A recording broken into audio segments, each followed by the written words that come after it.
Hello students, electricity part first में आपको हमने ओम्स लॉ और ओम्स लॉ से ही रेजिस्टेंस वर्ड आया था। तो resistance of a conductor depends on what factor, इन सब के बारे में डिस्कशन किया था। रेजिस्टिविटी वर्ड भी आया था। अब हम इस वीडियो में आपको बताएंगे कि जब रेजिस्टर्स को यानी कंडक्टर्स को सीरीज में या पैरेलल में कनेक्ट किया जाता है तो उनका इक्विवेलेंट रेजिस्टेंस कैसे निकाला जाता है, या what will be the expression for the equivalent resistance, final resistance, combined resistance when resistors R1, R2 and R3 are connected in series or parallel। सबसे पहले लेता हूं सीरीज का, रेजिस्टर्स कनेक्टेड इन सीरीज। तो सीरीज में connection का क्या मतलब होता है कि इसमें केवल एक पॉइंट कॉमन होता है। जो रेजिस्टर्स कनेक्ट किए जाते हैं उसमें केवल एक पॉइंट कॉमन होता है। दूसरी बात, इन सीरीज जब हम R1, R2 let 3 registers R1, R2 and R3 are connected in series, okay, and potential difference is V। In series connection आपको ये चीज याद रखनी होगी, समझनी होगी। Current is same through out the circuit, current same होता है। I is same throughout the circuit। The most important point, when resistors are connected in series, current is same। तो क्या डिफरेंट होगा? Potential difference. So potential difference across, potential difference जिसको आप कहते हैं V, potential difference across the register R1 पर के पास मान लीजिए पोटेंशियल डिफरेंस जो होगा V1 is equal to I R1। Expression हम कहां से ला रहे हैं? ओम्स लॉ से। आपको हमने बता दिया when resistors are connected in series, current is same throughout the circuit। means R1, R2 and R3 सब में करंट I और I ही रहेगा। ओके, डिफरेंट क्या होगा? Potential difference. तो R1 में पोटेंशियल डिफरेंस क्या आया? V1 is equal to I R1 using Ohm's law. V2 I R2, V3 I R3।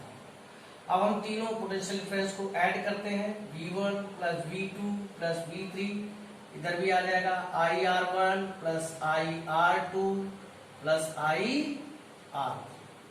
तो V1 plus V2 plus V3 ये सब कहां से आ रहे हैं? इस V की वजह से आ रहे हैं। तो this is equal to V। यहां पर आप कॉमन क्या ले सकते हैं? I।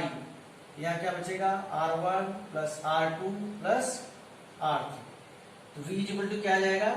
I R। किसका यूज कर रहे हैं आप यहाँ पर? आप यहाँ पर यूज कर रहे हैं ओम्स लॉ का। V is equal to I R। आपसे पहले डिस्कशन हो चुका है। I R1 plus R2 plus R3। I से I कैंसिल आउट हो जाएगा। And this is your required expression when registers are connected in series. जब रेजिस्टर्स को हम सीरीज में कनेक्ट करते हैं तो equivalent resistance, the final resistance is equal to algebraic sum of the resistance of the given registers. जो resistance है, registers दिए हैं उनके रेजिस्टेंस को हम ऐड कर देते हैं। जैसे अलजेब्रा में सम किया जाता है, जस्ट ऐड कर देते हैं। मान लीजिए एग्जाम में आता है find an expression for the registers when connected in series, तो उस पर थोड़ा लैंग्वेज भी लिखना पड़ता है। लेट 3 रेजिस्टर्स R1, ये डायग्राम तो है ही आपके लिए, डायग्राम बनाना मस्ट है।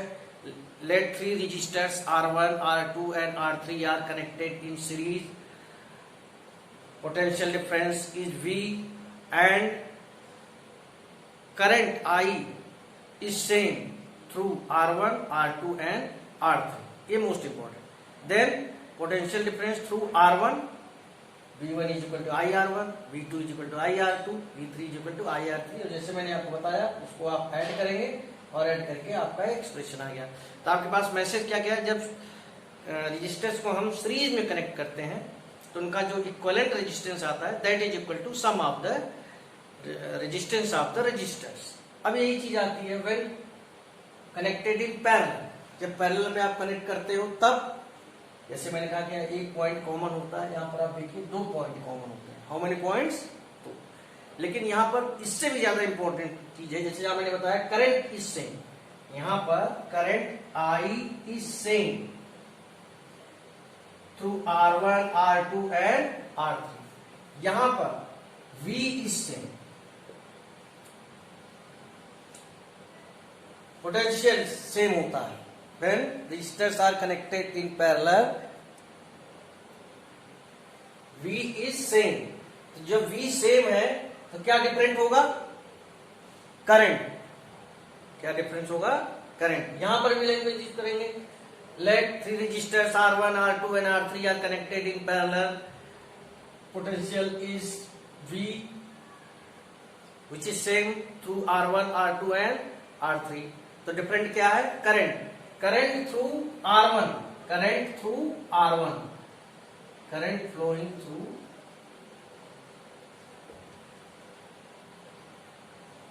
R1। तो V is equal to I R होता है। R क्या होगा? V upon V is equal to I R होता है। तो I इज इक्वल टू क्या होगा? V upon R। यहां तो क्या आ जाएगा? I1 is equal to V upon R1। I2 क्या आएगा ऐसे ही? V upon R2। I3 V upon R3। I1 means current flowing through resistor R1, I2 means current flowing through resistor R2, I3 means current flowing through resistor R3। तीन लिए हैं, अब तीनों को ऐड करेंगे आप। I1 plus I2 plus I3 क्या आ जाएगा? V upon R1, V upon R2 प्लस V upon R3। I1, I2, I3 ये तीनों किसके इक्वल होंगे? That will be equal to I, जो टोटल करंट है उसके। अब यहां पर V कॉमन ले सकते हैं आप, तो क्या बचेगा? 1 upon R1, 1 upon R2 plus 1 upon R3। 1 upon R3 आ गया आपका। I क्या होता है आपका? According to Ohm's law V is equal to I R, I is equal to V upon R is equal to V 1 upon R1 plus 1 upon R2 plus 1 upon R3। V से V आप cancel out कर सकते हैं और आपको मिल जाएगा 1 upon R is equal to 1 upon R1 plus 1 upon R2 plus 1 upon R3। तो सीरीज में आपने देखा final resistance equivalent resistance is equal to algebraic sum, and in case of parallel the reciprocal of the final resistance equivalent resistance is equal to sum of reciprocals of resistance R1, R2 and R3। यहां पर तो directly जो आपका final resistance था, equivalent resistance था, that is equal to sum of the resistance of the registers R1 plus R2 plus R3। लेकिन यहां पर reciprocal of final resistance is equal to sum of reciprocals of given registers. आपको एक बात मैं और बता दूं, जैसे मैंने यहाँ 3 रजिस्टर्स लिया है, जरूरी नहीं कि 3 रजिस्टर्स हो, 2 या 2 से ज्यादा हो सकते हैं, 3 भी हो सकता है, 4 भी हो सकता है, 2 भी हो सकते हैं, 5 भी हो सकते हैं, लेकिन कंसेप्ट नहीं बदलेगा, कंसेप्ट विल बी सेम। तो आई होप आप 2 चीजों का ध्यान रखना बस। सीरीज में I सेम है तो आपको निकालना क्या पड़ेगा? V1, V2, V3। R1, R2, R3 तो आपको दे ही रखे हैं। I सेम होता है इन case of series and V is same in case of parallel connection. तो आपको I1 और I2 और I3 निकालना पड़ेगा। अब इसी के ऊपर न्यूमेरिकल भी पूछे जाते हैं, कैसे वो आपको बताता हूं मैं अभी। Find the equivalent resistance when the resistors of resistance 12 ohm and 18 ohm are connected in series, second parallel। ये क्वेश्चन है आपका। जब 2 रेजिस्टेंस दिए हुए हैं आपको 12 ओम एंड 18 ओम, ये आपके सीरीज में कनेक्ट किए जा रहे हैं और पैरेलल। तो फर्स्ट पार्ट में जब आप करेंगे तो RS सीरीज के लिए आपने क्या सीखा है? R1 plus R2। चाहे 2 रजिस्टर्स दिए हो चाहे 3 रजिस्टर्स दिए हो, उनके रजिस्टेंस अगर सीरीज में करने हैं तो उनको तो आप डायरेक्टली प्लस करेंगे, ठीक है। चाहे 4 दिए, इससे कोई फर्क नहीं पड़ता है। तो RS इज इक्वल टू हो जाएगा 12 plus 80 is equal to 30 omega, इसको ओम कहते हैं आप, और इसी को अगर आप जब पैरेलल में करेंगे 1/r p 1/r1 plus 1/r2 1/12 plus 1/18। अब आपको यहाँ एलसीएम लेना पड़ेगा। 12 और 18 का एलसीएम आप लीजिए 36। Okay, 1/rp is equal to 5.36।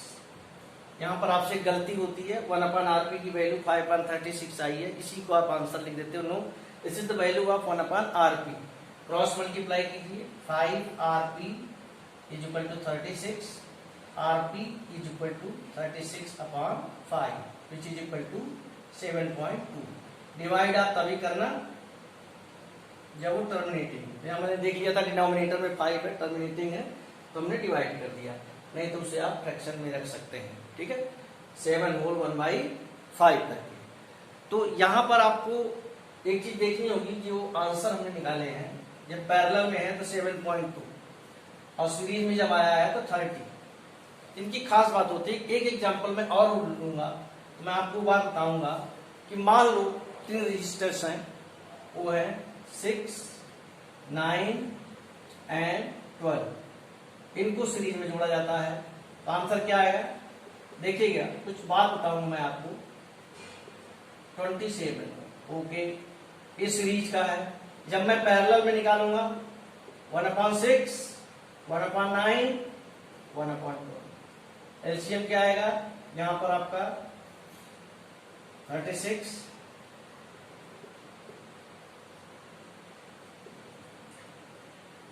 1/rp 13/36। तो 13rp is equal to 36, rp is equal to 36/30। तो क्या आएगा 13 2 26 एंड 2.77 समथिंग। ओके, तो आपको क्या समझ में आ रहा है, जब भी 2 या 2 से ज्यादा रजिस्टर्स सीरीज में कनेक्ट किए जाते हैं तो उनका जो इक्विवेलेंट रेजिस्टेंस आता है that is always greater than larger than the largest resistance. जो सबसे बड़ा रेजिस्टेंस दिया है उससे बड़ा आंसर आता है जब उसको आप सीरीज में कनेक्ट करते हैं। जो आपका इक्विवेलेंट रेजिस्टेंस आता है, फाइनल रेजिस्टेंस आता है, कंबाइंड रेजिस्टेंस आता है, मतलब जो आपका आंसर आता है that is always greater than the largest resistance जो दिया हुआ है। अब पैरेलल में always smaller than smallest resistance, सबसे छोटे वाले से। यहाँ 12 दिया था, 2 ही थे, 12 एंड 18। यहाँ पर सीरीज में 30 आया विच इज मोर देन 18, 18 से ज्यादा है। पैरेलल में 7.2 आया है जो कि 12 से कम है। इसी तरह यहाँ 6, 9, 12 3 थे, 6, 9, 12। सीरीज में क्या आया 27, सबसे बड़ा कौन है इधर 12, 12 से ज्यादा आया है। पैरेलल में क्या आया है 2.77 जो कि सबसे छोटा कौन है इधर 6 है, इससे भी छोटा है। तो इस बात का आप ध्यान रखना, सीरीज में जो आंसर आता है वो सबसे बड़े वाले रेजिस्टेंस से भी बड़ा होता है और पैरेलल में जो आंसर आता है वो सबसे छोटे वाले से भी छोटा होता है। अब एक और, ये तो आप कैलकुलेट करते हो, इस तरह की कोई चीज आता तो आप कैलकुलेशंस वगैरह करते हैं, सारी चीजें करते हैं। ये चीज थोड़ी सी अब आपको समझनी होगी कि बिना कैलकुलेशन किए आपको रेजिस्टेंस बताना है सीरीज में या पैरेलल में कनेक्टेड है। और जो रेजिस्टेंस दिए हुए हैं, 2 या 2 से ज्यादा रेजिस्टेंस दिए हैं, उनमें बहुत बड़ा फर्क है, मीन्स कंपेरेबल नहीं। जैसे मैंने आपको 12 दिया था, 18 दिया था, 6, 9, 12 तो एक कंपेरेबल है। चलो एक 6 है, 9 है, 12। लेकिन मान लो आपको एक 1 ओम का जान लेना और दूसरा 1 लाख ओम का रेजिस्टेंस दिया जाए और आपसे कहा जाए कि without doing any calculation find the equivalent resistance when they are connected in series. तो ऐसे केस में जब सीरीज में किया जाता है, ऐसे केस में सीरीज में जो आपका आंसर आएगा that is equal to largest, larger one या लार्जेस्ट बोल लीजिए, अगर 2 से ज्यादा होगा तो ठीक है। और पैरेलल में स्मॉलेस्ट वन।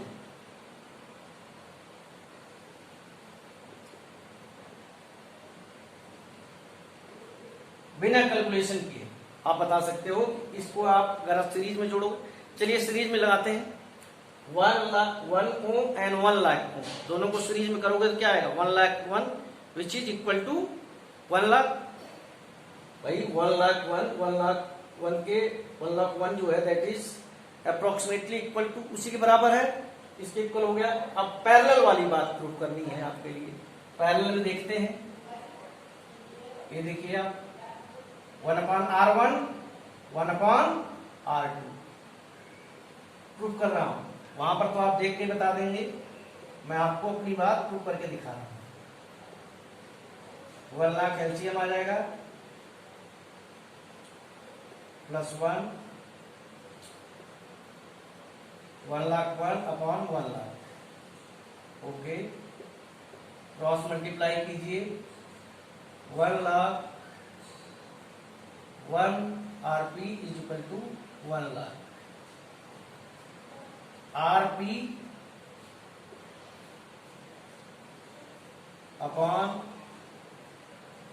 1 लाख 1 लाख को 1 लाख 1 से डिवाइड करेंगे आप तो आपका आंसर आएगा 0.999 something which is equal to 1 ohm, approximately 1 ओम।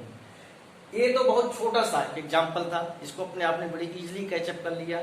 लेकिन कंसेप्ट यही है कि जब दो रेजिस्टेंस या दो से ज्यादा रेजिस्टेंस दिए हुए हैं, उनके बीच बहुत बड़ा फर्क हो, मतलब जिसको आप कंपेयर नहीं कर सकते हैं, बहुत बड़ा फर्क हो, तो विदाउट डूइंग एनी कैलकुलेशन वहां पर आपको जज करना होता है कि इसको सीरीज में या पैरेलल में इसका रेजिस्टेंस क्या आएगा। तो यहाँ पर तो आपका 10 पावर 0 था, 10 पावर 5 था, आपने निकाल लिया। आपके साथ दिक्कत क्या आती है, कभी कभार इस फॉर्म में दे देता है 10 पावर -1 ओम एंड 10 पावर -5 ओम। अब सीरीज में करेंगे, ये तो मालूम है आपको, सीरीज में करेंगे तो बड़े के बराबर होगा, लेकिन इसमें से बड़ा है कौन?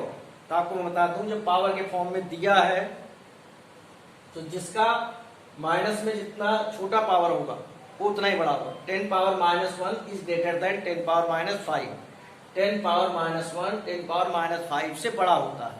कितना गुना होता है, इसको आप इससे डिवाइड करेंगे तो आपको मिल जाएगा 10,000 टाइम्स होता है। तो सीरीज में आपका 10 पावर -1 होगा और पैरेलल में आपका 10 पावर -5 होगा। इन बातों का आप ध्यान रखेंगे जब इस तरह से 10 के पावर के फॉर्म में आपसे पूछा जाएगा, तो इस तरह के क्वेश्चन सॉल्व करते समय इस चीज का आप ध्यान रखेंगे। या तो आपसे एक्सप्रेशन पूछा जाएगा when registers are connected in series or parallel, वो आपने सीख लिया डायग्राम बना के तरीके से आप एक्सप्रेशन, या फिर इसके ऊपर कोई न्यूमेरिकल पूछा जाएगा, मीन सवाल जो होते हैं फिजिक्स के वो पूछे जाए इस तरीके से। और इस तरीके के क्वेश्चन जब पूछा जाएगा इस तरीके से कि 1 और 1 लाख में तो आप बड़े इजीली जज कर लोगे। लेकिन ये चीज अगर कहा जाए कि आपको दो रेजिस्टेंस दिए हुए हैं 5 ओम एंड 10 ओम के, तो बताइए सीरीज में क्या होगा। तो वहां पर मत यूज कर देना कि सीरीज में तो बड़ा वाला होता है और पैरेलल में छोटा वाला। क्यों? क्योंकि मैंने बताया कि जो दो रेजिस्टेंस या दो से ज्यादा रेजिस्टेंस दिए हुए हैं उनके बीच कोई कंपैरिजन नहीं होता है, एक बहुत बड़ा होता है और एक बहुत छोटा होता है। इसलिए मैं आपको बता रहा हूँ 1 ओम और 1 लाख ओम का ले लिया मैंने, और 10 पावर -ओम एंड 10 पावर -5 ओम। तो आप पता कर लेना कौन बड़ा है कौन छोटा है। सीरीज में आप जो है बड़े वाले के बराबर आंसर लेंगे और पैरेलल में छोटे वाले के बराबर आंसर लेंगे। एक दो क्वेश्चंस और बनते हैं, जैसे बहुत इजी ट्रिक है कि 5 ओम के how many registers of 5 ohm should be connected in series so that equivalent resistance is equal to 45 ohm. 5 ohm के कितने रजिस्टर्स सीरीज में जोड़े जाएं, आंसर जो आ जाए 45 आ जाए। तो आप देखिए RS is equal to R1 R2 plus R3 इस तरीके से होता है। हमने मान लिया कि n रजिस्टर्स जोड़े जा रहे हैं, तो हमने कितना 45 बोला है, 45। R1 क्या है 5 प्लस 5 प्लस 5 कितनी बार, n टाइम्स।